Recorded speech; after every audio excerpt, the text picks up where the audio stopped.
This video is going to approach the topic of some of the ergonomics of suturing.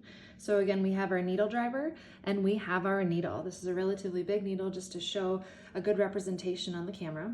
So we had already gone through in a previous film how to load our needle driver. So our needle driver is loaded at the very end of the needle driver at a 90-degree angle and at the posterior 1/3 of the needle. So you broke it into 3 and your needle driver is right on that flat part of the needle. So we've got our needle loaded appropriately. Then it comes to how to hold the instrument when you're thinking of suturing.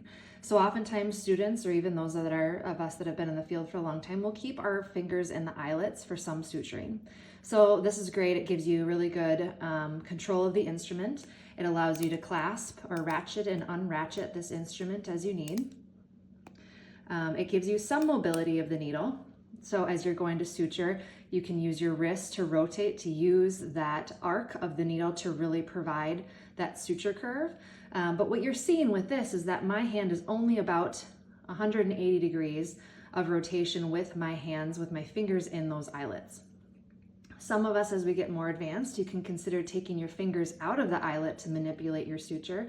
A little bit more difficult to ratchet and unratchet your instrument, but just getting used to that, using kind of the pad of your thumb to help unratchet and then re-ratchet your instrument.